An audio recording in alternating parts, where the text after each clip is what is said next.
পাঁচতলা বিশিষ্ট নতুন ভবনের ফাঁকা কক্ষে ময়লা আবর্জনার স্তূপ, চুরি হয়ে যাচ্ছে আসবাবপত্র, টিভি ও পানির ট্যাপ সহ গুরুত্বপূর্ণ সামগ্রী। সেখানে বসছে মাদকের আড্ডা, ফ্যানের খাঁচায় বাসা বেঁধেছে পাখি।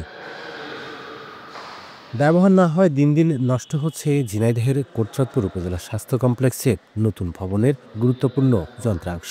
উদ্বোধনের প্রায় ১.৫ বছর অতিবাহিত হলেও আজও চালু হয়নি আধুনিক সুবিধা সম্পন্ন এই ভবনটি।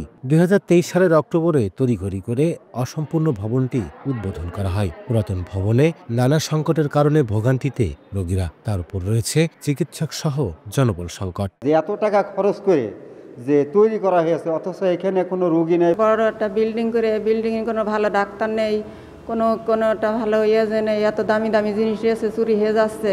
মেয়ে দুটো নিয়ে এত ডাক্তার দেখাবো আর চিকিৎসকি ডাক্তার দেশে ঘোরাঘুরি করছে, কোনো জায়গায় কোনো লোকজন নেই, শুধু একটা অফিসে দেখলাম দুটা লোক আছে আর কেউ নেই। সরকার বহন করেই ফেলে, সেগুলো আবদ্ধ করে আটকে না রেখে জনগণের স্বার্থে যত দ্রুত সেগুলো মেনটেন করে। হাসপাতালটা চালু হয় তাহলে আমাদের এলাকার লোকজনের জন্য খুবই সুবিধা এবং একটু উন্নত মানের সেবা পাই। স্বাস্থ্য বিভাগ বলছে প্রশাসনিক অনুমোদন না হওয়ায় ভবনটি চালু করা সম্ভব হচ্ছে না, তবে এ নিয়ে কাজ করছেন তারা। জনগণের সেবাটা তো আসলে আমাদের মুখ্য উদ্দেশ্য।